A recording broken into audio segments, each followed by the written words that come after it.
पूज्य मालिक को कोटि कोटि प्रणाम और सभी भाई बहनों को नमस्कार।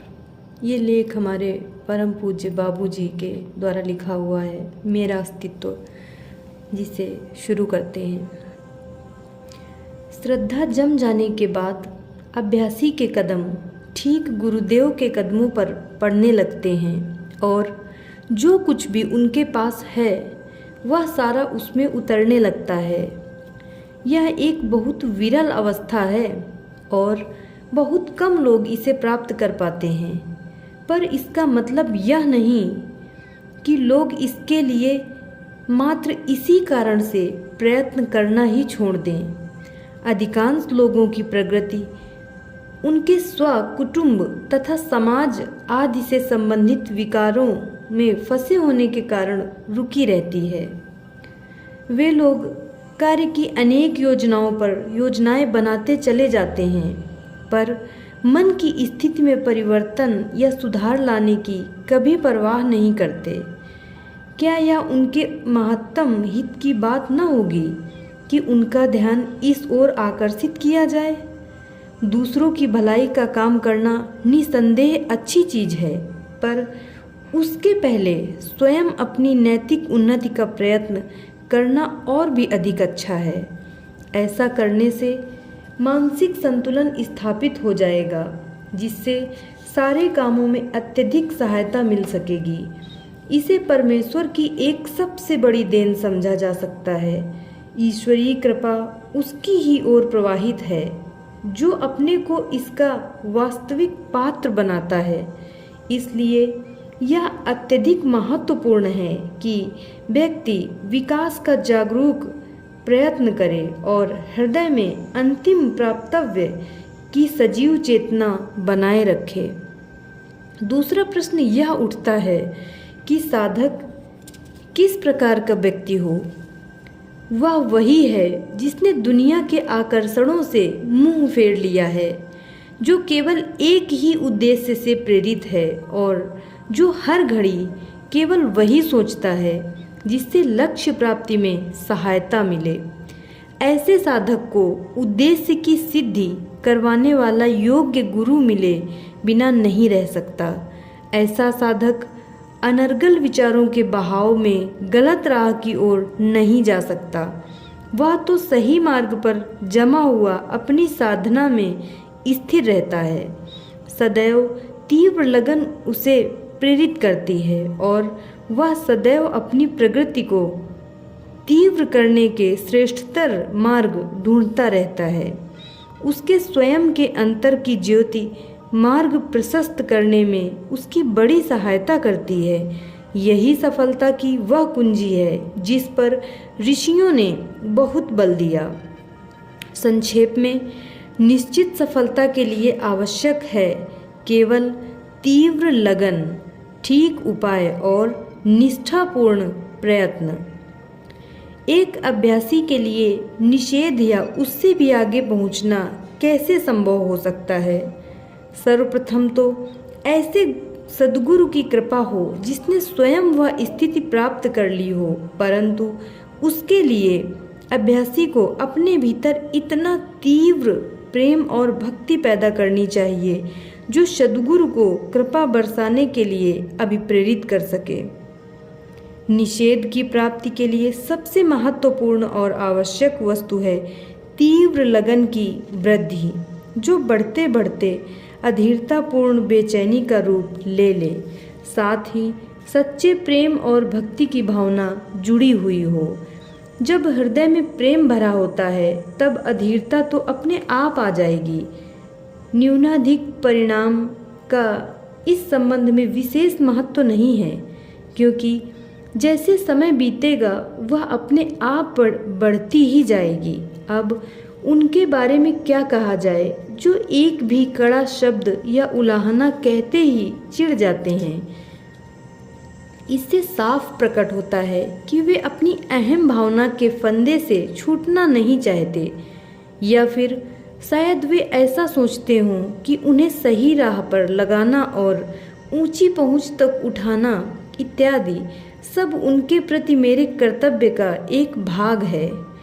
कुछ सीमा तक यह बात हो सकती है, पर उस समय उन्हें यह सोचना चाहिए कि इसके लिए अपने को लायक तो उन्हीं को बनाना है।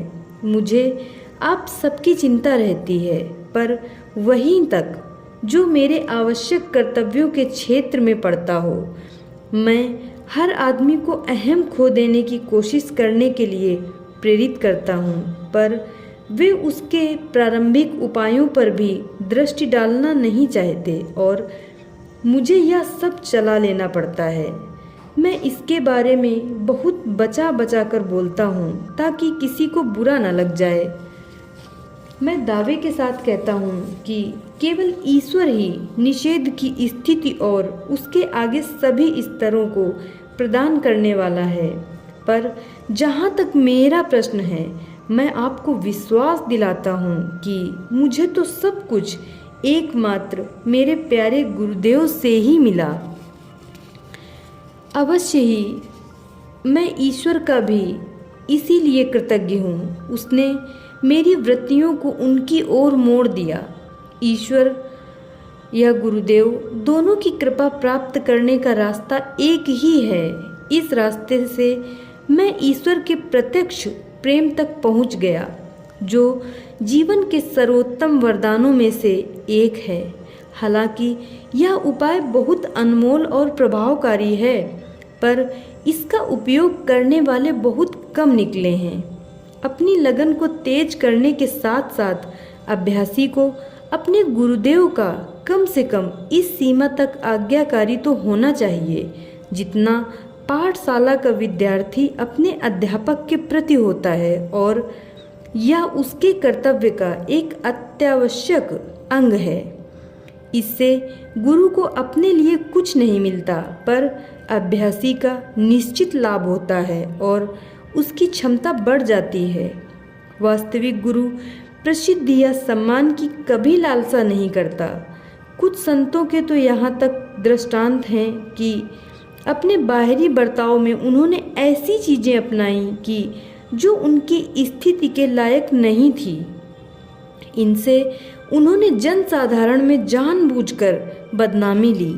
कबीर जी के विषय में एक ऐसी ही घटना सुनने में आती है जिससे उन्हें अपने झूठे चेलों से छुटकारा पाने में मदद मिली। मैं चाहता हूँ कि मेरे जीते जी आप सब लोग पूर्ण निषेध की या उससे भी आगे की उच्चतम पहुँच प्राप्त कर लें। सहज मार्ग की अत्युच्च साधना पद्धति अनुसरण करने वाले के लिए यह कोई बहुत कठिन बात नहीं है। मैं दावे के साथ कह सकता हूँ कि मेरे ईश्वर तुल्य समर्थ गुरुदेव की कृपा से चलने वाली इस संस्था के अलावा और कहीं भी ऐसा पटु आध्यात्मिक प्रशिक्षण नहीं मिल सकता।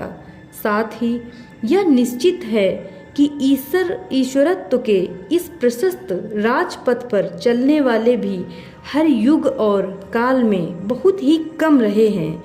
जिनके भाग्य में मुक्ति लाभ का लेख है, वे ही ललक और उत्साह के साथ इस ओर आकर्षित होते हैं। आज के युग में मुक्ति की इच्छा रखने वाले सच्चे साधक बहुत कम मिलते हैं। सांसारिक धन ऐश्वर्य के सुखद आकर्षण की तुलना में ऐसे लक्ष्य को लोग नगण्य मानते हैं। भटकते साधु सन्यासियों द्वारा दिए गलत प्रलोभनों के झूठे और भ्रामक विचारों से हमारी विचार शक्ति और भी ढक गई है, जिससे लोग भौतिकता भरे विचारों एवं ठोस रूपों तथा अभ्यासों तक गिर चुके हैं। लोग इनमें आकंठ डूबे हुए हैं। इस स्थिति से बाहर निकलकर सही रास्ते की ओर मुड़ने का प्रयत्न करना उनकी क्षमता के बाहर है। इससे कहीं अच्छा तो यह होता कि वे कुछ न किए होते, ताकि अवसर आने पर किसी वास्तविक सद्गुरु को अपने आप को समर्पित कर सकते। भोले ढंग से बनाई हुई मेज कुर्सी तो कोरा लकड़ी का लट्ठा अच्छा, क्योंकि उस मेज कुर्सी को सही मनपसंद आकार में परिवर्तित करना असंभव है। इस दिशा में पतन अपनी पूर्ण सीमा तक पहुंच चुका है। यहाँ तक कि बिल्कुल अनीश्वरीय चीज़ों और तौर तरीकों को लोग ईश्वरीय और पवित्र समझने लगे हैं। प्रकृति की कड़ी दृष्टि पूरी शक्ति के साथ अब इस ओर मुड़ गई है और निकट भविष्य में जो होने वाला है उसकी संभवतः लोगों को कल्पना तक न हो सकेगी। यह एक नियम है कि प्रकृति जिसे काल की आवश्यकता अनुसार काम करने की शक्ति दे चुकी है, उसके काम में वह कभी हस्तक्षेप नहीं करती। इस सिलसिले में जो भी काम मेरे हिस्से में आया है वह ईश्वर की पूर्ण करुणामयी कृपा से मुलायम है, क्योंकि मैं पूर्णतया अपने गुरुदेव की इच्छा और आज्ञा के अधीन हूँ। इसलिए अब इस बारे में केवल गुरुदेव की आज्ञा की राह देखी जा रही है। एक अड़चन मेरे सामने और भी है। मेरा अधिकांश समय आप सबका काम करने में ही बीत जाता है, इसलिए सर्वजननी ईश्वरीय कार्य करने के लिए मेरे पास पर्याप्त समय नहीं बचता। मुझे इस तरह अनावश्यक रूप से व्यस्त रखने वाले कौन हैं? उनमें अधिकांश ऐसे लोग हैं जिनमें ईश्वरीय प्राप्ति के लिए सच्चे रूप में जरा सी भी लगन नहीं है। अगर वे किसी तरह ठीक तौर पर आज्ञाकारी बनने की कोशिश करें तो मेरा बहुत सा वक्त बच सकता है। मैं जानता हूँ कि वे इसे पाना तो चाहते हैं, पर उसकी प्राप्ति के लिए प्रेम और लगन के साथ प्रयत्न बिल्कुल नहीं करना चाहते। वैसे मैं इतने पर भी कोई बुरा नहीं मानता, क्योंकि मैं अपने को इस काम के लिए नियुक्त किया हुआ मानता हूँ। अगर वे मेरी सेवाओं का ख्याल करके भी मुझ पर दया करें तो मुझे दूसरे कामों की ओर लगाने के लिए कुछ समय बचाने का मौका मिल सकता है। अभ्यासी को जैसा बनना चाहिए, अगर वह स्वयं अपने आप को वैसा बना ले तो मुझसे आवश्यक वस्तु तो अपने आप खींचना शुरू कर देगा।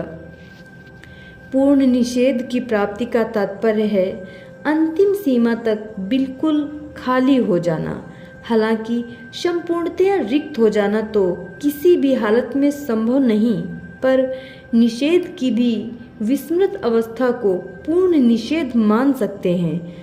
यह अति शक्तिशाली होती है, क्योंकि महान अवतारों को भी यह प्राप्त नहीं होती है। इस प्रकार की शक्ति को चुनौती ब्रह्मा, विष्णु, महेश जैसे देवता तक नहीं दे सकते। हमारी सहज मार्ग पद्धति में ऐसा आमतौर पर होता है। आरंभ से ही अभ्यासी धीरे धीरे रिक्तता की ओर बढ़ने लगता है, पर उसके लिए एक उपयुक्त पथ प्रदर्शक की नितांत आवश्यकता है। यह निश्चित है कि उच्चतम पहुँच का व्यक्ति पूर्णतया ईश्वरीय इच्छा के अधीन रहता है। उसके गुरु के माध्यम से दैवी इच्छा उसके भीतर इस सीमा तक काम करती है कि एक पल भी वह उससे अलग नहीं रह सकता। दूसरे शब्दों में, वह पूर्णतया अपने सद्गुरु की देखरेख में रहता है। अतः वही व्यक्ति संभवतः उस उच्चतम पहुँच का अधिकारी हो सकता है जो अपने गुरुदेव को पूर्ण आत्मसमर्पण कर सकता है। परंतु यह भी उस अनंत या सीमा रहित स्थिति का प्रारंभ मात्र होता है जिसमें आगे चलकर प्रवेश करना है। संक्षेप में, इसके आगे और कहाँ तक जाना है उसका निर्धारण किसी तरह नहीं किया जा सकता। शून्यता की स्थिति प्राप्त कर लेने के बाद भी बहुत सी मंजिलें तय करनी शेष रह जाती हैं, जिन्हें तय करने के लिए लाखों वर्ष भी कम पड़े। इसका अंत क्या है और कहाँ है, यह ठीक ठीक तय करना बड़ा कठिन है। लोग मेरे इस कथन को मानने के लिए तैयार नहीं होंगे। वे कह सकते हैं कि अगर मैं अनस्तित्व को ही असली अस्तित्व बताता हूँ तो वह सारा व्यर्थ या अमान्य ही होगा। कुछ सीमा तक उनका कहना युक्ति संगति भी हो सकता है, क्योंकि उसमें जिसमें अस्तित्व कायम है अनस्तित्व का विचार नहीं आ सकता है। वास्तव में वह अनस्तित्व के एक धुंधले प्रतिबिंब मात्र का द्योतक है। सच तो यह है कि अनस्तित्व की हालत में रहने वाले को यदि उस स्थिति का कोई प्रतिबिंब न ग्रहण करता हो तो उसे शून्यता की हालत की पूर्णता कह सकते हैं, परंतु वह महानतम संतों की समझ के भी बाहर हो सकता है। धन्यवाद। छोटी छोटी गलतियों के लिए भी मुझे क्षमा करें।